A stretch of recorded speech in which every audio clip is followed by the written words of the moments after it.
Olá, bem-vindos a esse espaço virtual da Sociedade Espírita Irmã Rosália, de Brasília, né? E nós hoje vamos conversar sobre um dos itens de Evangelho segundo o Espiritismo, que é o item do capítulo 1, a aliança da ciência com a religião. E nós iniciamos destacando, dos lúcidos comentários de Allan Kardec, o codificador da doutrina, essa frase: a ciência e a religião são as duas alavancas da inteligência humana. Uma revela as leis do mundo material e a outra as leis do mundo moral. Kardec, Allan Kardec, o codificador da doutrina, ele sintetiza aqui uma vertente, uma característica essencial do Espiritismo. O Espiritismo, ele é uma religião de consequências científicas, morais e com base no que os espíritos passaram, nos conhecimentos que os espíritos trouxeram através dos médiuns. Kardec, ele traz essa frase que resume esse caráter muito diferente do Espiritismo em relação às religiões tradicionais, que é justamente se apoiar na ciência. E vamos lembrar, o contexto onde o Espiritismo surgiu no século XIX era um contexto onde o Iluminismo vinha para clarear toda a escuridão lançada durante séculos pelas dominações religiosas, pelas guerras religiosas que ocorreram no Ocidente, no Oriente. E, então, a humanidade, naquele momento em que o Espiritismo surge, no século XIX, ela estava extremamente sofrida, caminhando para o estabelecimento de filosofias materialistas. E surge, então, o Espiritismo, por determinação divina, para trazer aí as luzes da verdade, as luzes da consolação. E Kardec, então, ele que organizou todas essas comunicações mediúnicas e as estabeleceu em códigos, por isso ele é chamado codificador. Kardec vem e estabelece no primeiro capítulo do Evangelho segundo o Espiritismo essa natureza especialíssima do Espiritismo, que é trabalhar com a ciência e a religião juntas, tirando daí as consequências também filosóficas, naturalmente. Então, Kardec, repassando aqui a frase, ele coloca a ciência e a religião como duas alavancas da inteligência humana. Uma, a ciência, revelando as leis do mundo material. E a outra alavanca, a religião, revelando as leis do mundo moral. E continua para nós Kardec: a incompatibilidade que se julgou existir entre essas duas ordens de ideias provém apenas de uma observação defeituosa e de excesso de exclusivismo de um lado e de outro. Daí, um conflito que deu origem à incredulidade e à intolerância. Então, Kardec, ciente de todo esse contexto no qual ele vivia e como pesquisador que ele foi, como cientista, ele viu todos os excessos. Nós temos que lembrar que nós tivemos aí, desde o surgimento do cristianismo com Jesus, intensas lutas, os mártires cristãos, nos 3 primeiros séculos, sendo sacrificados nos circos romanos, supliciados com requintes de crueldade, em todos as cerimônias lá romanas, até que houve a decretação do cristianismo como religião oficial. Mas aí, o que ocorre com o passar do tempo? Justamente com a criação do cristianismo, o estabelecimento dele como religião oficial, uma intolerância por parte dos cristãos com outras correntes religiosas. Tudo que Jesus não queria, não é? Porque Jesus pregou para todos nós a tolerância.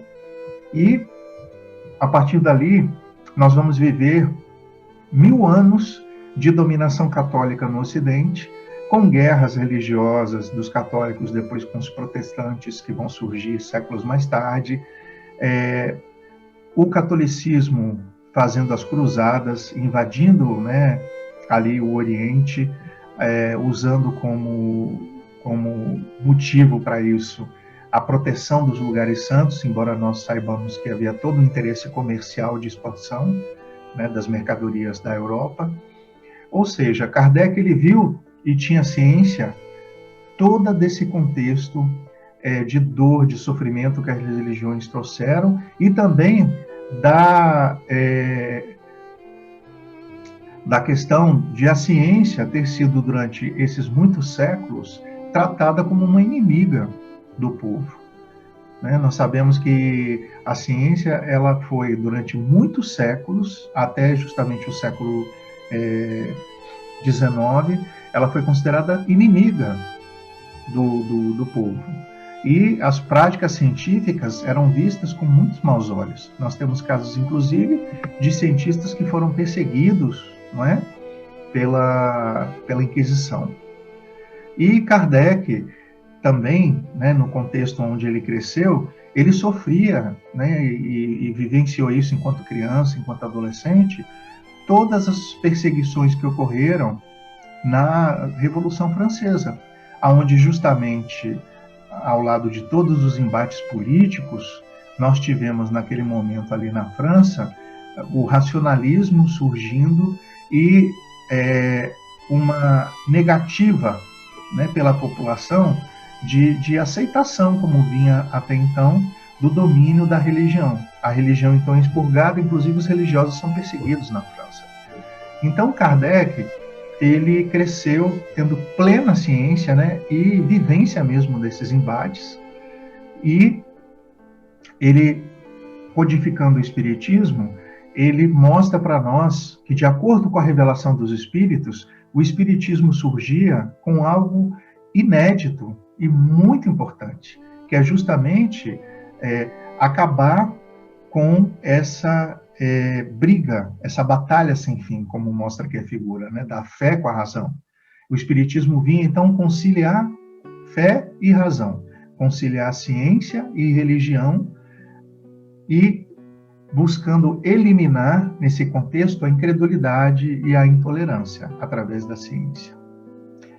E nós vamos verificar que Emmanuel coloca isso, né, com muita clareza. Emmanuel, que foi o guia de Chico Xavier, famoso médium, né, de Pedro Leopoldo, Emmanuel coloca para nós com muita clareza, na introdução do livro O Consolador, que o Espiritismo é um triângulo de forças espirituais, que tem na sua base, né, como um triângulo, ciência e filosofia, a ciência com a experimentação, com seus métodos de pesquisa, a filosofia com as suas conclusões, com seus questionamentos, e a religião no ápice desse triângulo de forças, significando justamente a ligação com Deus e a utilização dessas consequências científicas e filosóficas para nos transformar moralmente a partir da consciência da existência de Deus, da consciência da existência do espírito imortal, da perpetuidade da vida no plano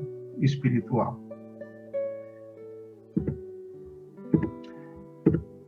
E diz a Kardec, né, continua dizendo aqui para nós, são chegados os tempos em que os ensinamentos do Cristo têm de ser completados, em que o véu intencionalmente lançado sobre algumas partes desse ensino tem de ser levantado.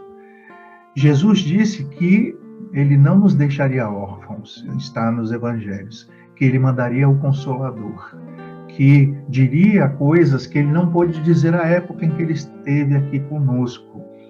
E Kardec, através das revelações dos amigos espirituais, que ele compilou, né, na codificação, ele traz justamente essa certeza para todos nós de que o Espiritismo é essa doutrina consoladora, que vai fazer com que o cristianismo seja, ali de novo, nascido nos nossos corações e que venha trazer clareza para a gente sobre a nossa situação de espíritos imortais. Então, na época de Kardec, Jesus, através dos seus emissários, ele traz para nós essas revelações que vão nos mostrar, inclusive, as relações do mundo espiritual através da ótica científica, através da ótica filosófica. E não só mais através da fé pura e simples, da fé cega, mas o Espiritismo ele traz a fé raciocinada. Aquela fé com base em elementos concretos, em deduções, em inferições científicas. Continua Kardec. A ciência, deixando de ser exclusivamente materialista, tem de levar em conta o elemento espiritual. E a religião, deixando de ignorar as leis orgânicas e imutáveis da matéria, como duas forças que são, apoiando-se uma na outra e marchando combinadas, se prestarão mútuo concurso. É muito bonito, né? Essa lucidez espiritual de Kardec, mostrando para nós que o Consolador prometido por Jesus, ele viria resgatar todas essas divergências que a religião e a ciência tiveram, né? No momento em que no mundo, lá no século XIX, via nascer teorias materialistas, que depois criariam sistemas políticos muito fortes no mundo, né? E Kardec, então, ele estudando todo esse arcabouço de ensinamento que os espíritos trouxeram, ele mostra para nós que nós conseguiríamos perceber Deus através do estudo da própria ciência. Isso lá no século XIX, né? Sem a instrumentação que nós temos aqui no século XXI, com todo o avanço que ocorreu no século XX. Então isso é muito interessante. E fala ainda mais, que a ciência e a religião serão parceiras, né? Elas prestarão mútuo concurso, mútuo apoio. Aí continua Kardec. Esse traço de união está no conhecimento das leis que regem o universo espiritual e suas relações com o mundo corpóreo. Leis tão imutáveis quanto as que regem o movimento dos astros e a existência dos seres. Diz então Kardec que à medida em que nós conhecemos as leis que regem o mundo espiritual e as relações desse mundo com o mundo corpóreo, nós vamos verificar que as leis da ciência também fazem parte das leis divinas. Ou seja, Kardec, ele não nega, né, ou melhor dizendo, o espiritismo codificado por Kardec, ele não nega o criacionismo, mas ele vem mostrar para nós, né, o evolucionismo ligado ao criacionismo. Deus é o criador de tudo e criou inclusive as leis científicas que nos regem e que vão favorecer a nossa evolução, a evolução de toda a criação, dos seres inanimados, dos seres animados. E é muito bonito quando a gente vê isso, né? Como a evolução do princípio espiritual, passando pelo reino mineral, pelo reino vegetal, pelo reino animal, despertando no reino humano e seguindo em direção ao reino angelical. Então o Espiritismo realmente ele abre a nossa cabeça, a nossa mente, o nosso coração. E a gente não tem como não lembrar de Albert Einstein, que nós destacamos dentre várias frases dele a respeito de Deus, essa aqui que ele diz: cada descoberta nova da ciência é uma porta nova pela qual encontro mais uma vez Deus, o autor dela. Então é muito interessante, né? Nós vemos uma grande inteligência como foi Albert Einstein, uma das maiores inteligências do século XX, ele trabalhando, né, na ciência e vendo a força criadora que está em tudo que nós chamamos Deus, essa força organizadora. Então o Espiritismo, ele realmente deslumbrando, né, trazendo para a gente a verdade, clareando as nossas mentes, os nossos corações, ele abre um campo imenso de estudos para nós, e nós vamos vendo com muita alegria no Espiritismo a evolução da ciência, que vai chegar, sim, a seu tempo, a conclusões irrefutáveis quanto à existência do Espírito, a existência de Deus, a evolução, né, do princípio inteligente criado por Deus. Ou seja, nós teremos na ciência uma validação das verdades. E o Espiritismo, ele inclusive, através, né, das revelações que vêm pelos Espíritos nas obras mediúnicas, ele vem revelando coisas, às vezes antecipando, né, pontos que a ciência só vai confirmar mais tarde. Aí nós destacamos aqui alguns pontos interessantes de obras recebidas mediunicamente. Previsões científicas e tecnológicas nos livros espíritas. Destacamos aqui 3 previsões. Uma no livro Ação e Reação, que é editado pela FEB. Esse livro foi lançado em 1957. E no capítulo 3, há uma parte interessante, onde o instrutor do livro, não é? Ele faz comunicação com outras estações de trabalho no plano espiritual, através de um aparelho de vídeo, onde ele conversava com as pessoas e aonde mostrava a localização precisa do grupo de socorro que estava ali vagando por uma região necessitada de muito auxílio. Então, os espíritos, né, lá em 1957, não usaram esse nome, mas nós podemos entender que aquele aparelho que comunicava por imagens, por sons e dando a localização precisa, é um videofone com GPS. Outro item interessante, que nós podemos destacar aí já da obra de Nosso Lar, tanto essa quanto a outra recebidas pela mediunidade gloriosa de Chico Xavier. Nosso Lar foi lançado em 1944. E há um momento lá no livro, onde um mentor, ao entrar na cidade de Nosso Lar, ele passa, tateia um muro e abre-se uma porta automática. Esse tatear o muro que André Luiz, que é o espírito que psicografou pelo Chico, nos leva a crer que era uma porta automática com acesso digital. Tanto a questão dele tatear o muro, ou seja, colocar ali seus polegares, seus dedos. Então, algo escrito em 1944, que a ciência hoje, no nosso dia a dia, mostra, nós usando a digital para vários locais. E, para concluir, e dentre os vários exemplos que a doutrina espírita traz, do livro Memórias de Suicida, da querida Ivone do Amaral Pereira, um livro que foi lançado em 1954 pela Federação Espírita Brasileira, mas que foi recebido mediunicamente em 1942.